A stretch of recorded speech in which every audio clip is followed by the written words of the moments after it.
A popular little piece by Michael Nyman from the film The Piano. The heart asks pleasure first. As you well know, you've read the title.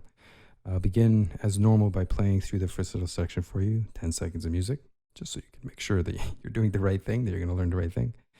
And then I'll take it apart for you, bar by bar, little by little, layer by layer, so that you can learn it yourself and follow along. So here's what it sounds like at the beginning of the piece.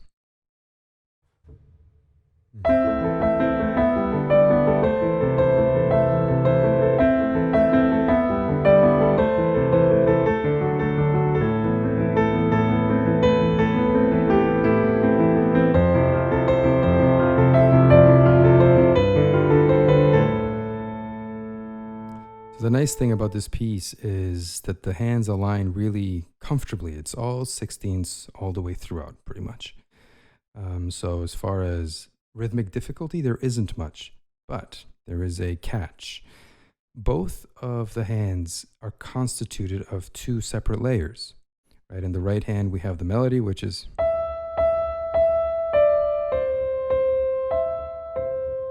And beneath that, in the same hand, we have some accompanying material.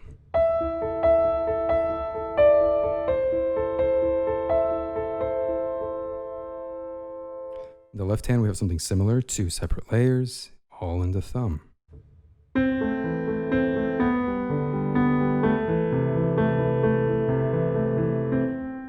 So on and so forth. So you have to make a distinction between these two layers, and both the melodies that exist in both the hands have to interact in a very clear-cut way for the piece to sound at its best. You can play the notes as they are and it'll still sound pretty good but for the music to really come to life and to be as riveting as it should be, there is an interesting relationship that the two melodies, the melody in the left and the melody in the right, that they have when they're put together.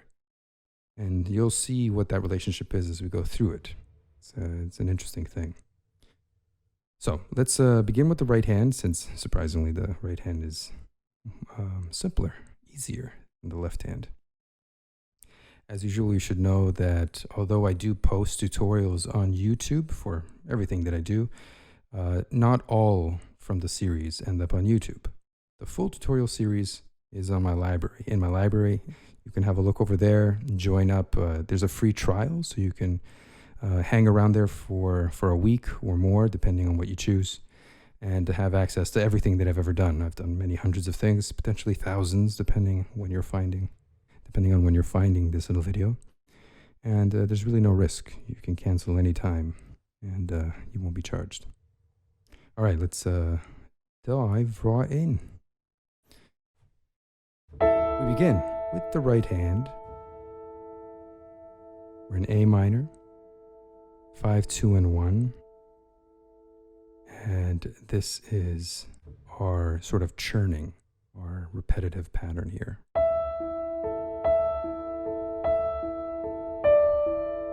The easiest way to think about this is in threes. It obviously sounds that way, but you'll see in a bit why this actually doesn't jive with the time signature that we're working with here.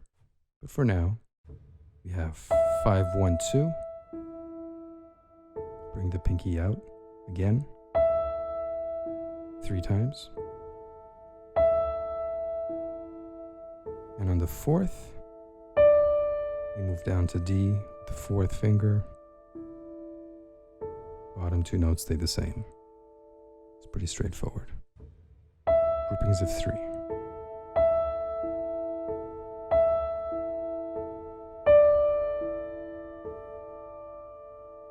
Next bar we have 3s, twice, a 5, and back to 3. All the while the bottom 2 notes, the accompanying 2 notes below, stay the same.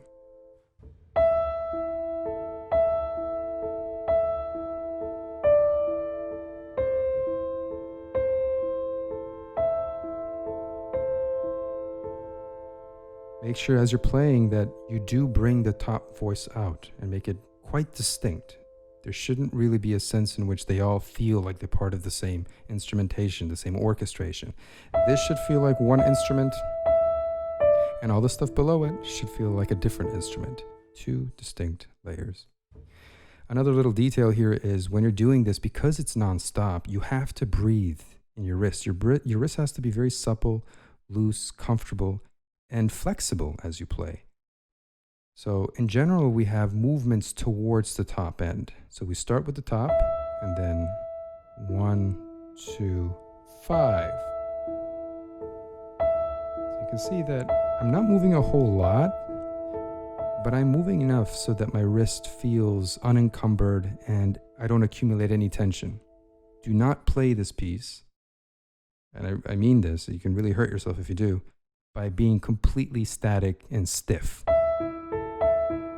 and just having your fingers move. No, you have to be flexible and allow all of your, even your arm, your wrist, everything has to be like a well-oiled machine. Everything has to move flexibly and comfortably. Just a little is enough.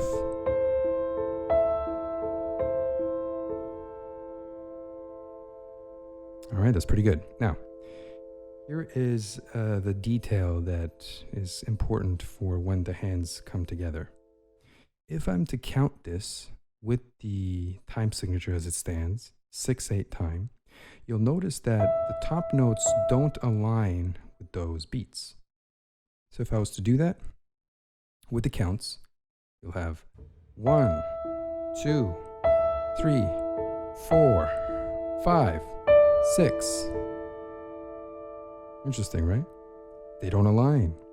And it's for this reason, because the left hand does align with those beats. It does make sense with 6/8 time that the two melodies sort of seem to, even though they work, they fractionate and divide comfortably and accurately. And it'll be, once you get it, it works like a charm.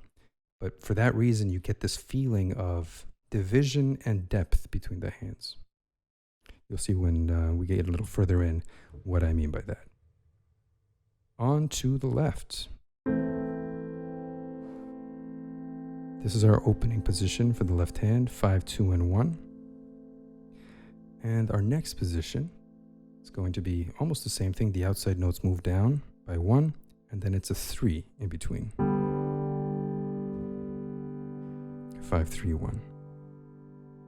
We'll break them up in a bit. So just learn these two chords first and use the second finger and third as your reference point, as your anchor point, and the outside notes move around them.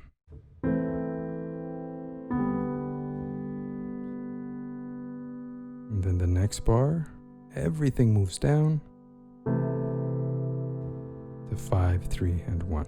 A minor, first inversion.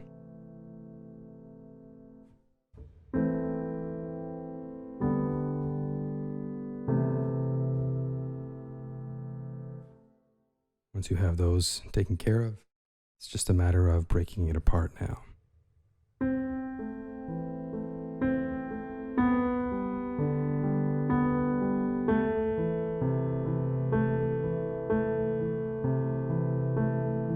The nice thing about this is that all of the melodic notes are in the thumb. So every time the left hand thumb plays, bring it out a little bit. This only applies to the introduction, but for that introduction, every time the left hand thumb plays, make it a bit louder, and that will be the melody. So once more, this is the pattern. We have top to bottom, back up to top, and finish on 2. That's your sequence of 6 notes.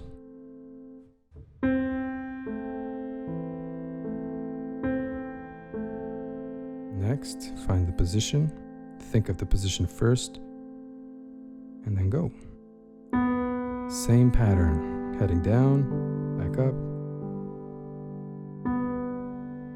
finishing in the middle.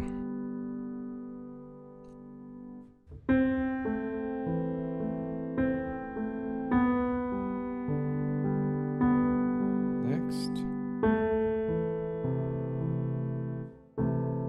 our final position, same pattern.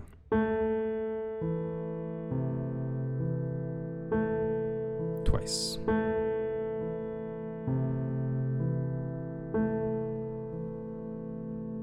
Stitch them up.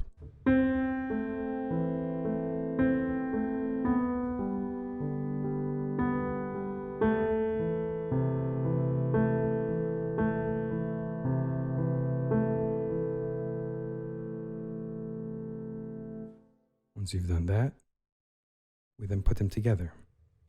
Now, don't worry yourself or concern yourself too much with bringing out the relevant voices just yet. First, let's just align everything, and they do align perfectly.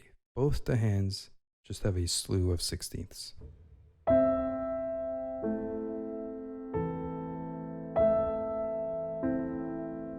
See, everything aligns.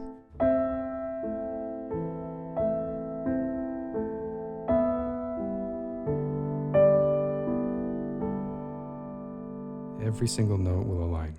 So let's go through that little by little.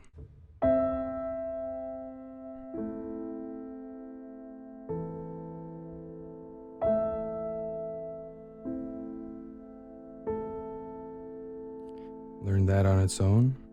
Make sure you get a good, comfortable handle on that.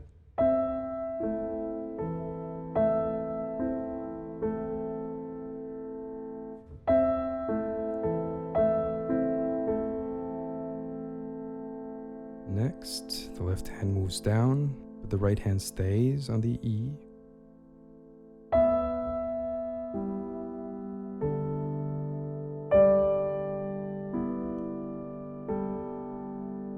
Just keep track of each hand separately, keep track of what you know you need to do, and then just align them.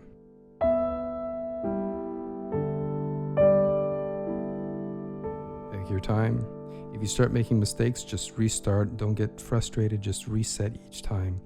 And your brain will gradually get comfortable with which fingers align when.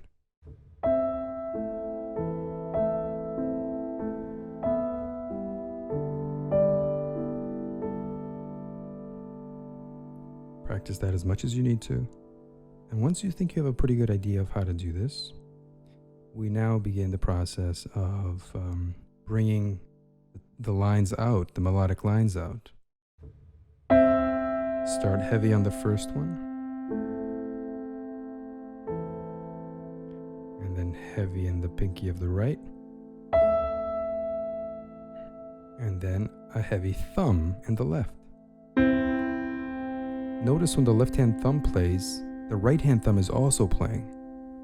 Right? The thumbs are aligning, but it's only the left hand thumb that's loud.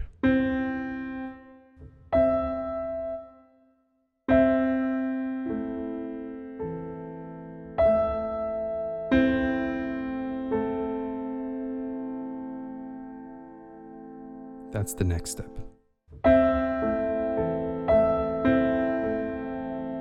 And practice that until you can really bang away those two notes, even too loudly. Right now we're not making music. Right now we're just figuring out technical details. So feel free to exaggerate some of these layers. And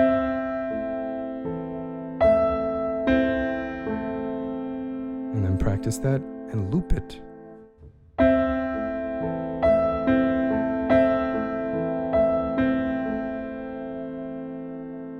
Once you have that first one done, the next one, same sort of thing.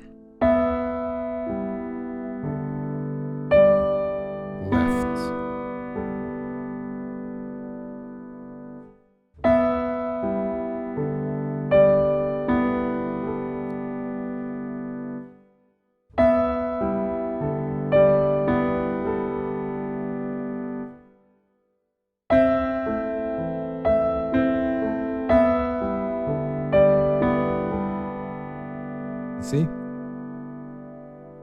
I encourage you to really take your time with just this first bar, because the next few bars are technically the same. It's just in a different position. But if you can really learn that first bar well, then moving forward is going to be very easy.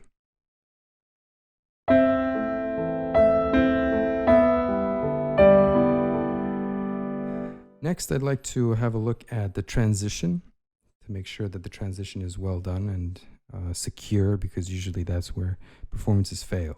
It's always in the transition between sections or between groupings or whatever. We're going to be looking at that next. See you in just a jiffy.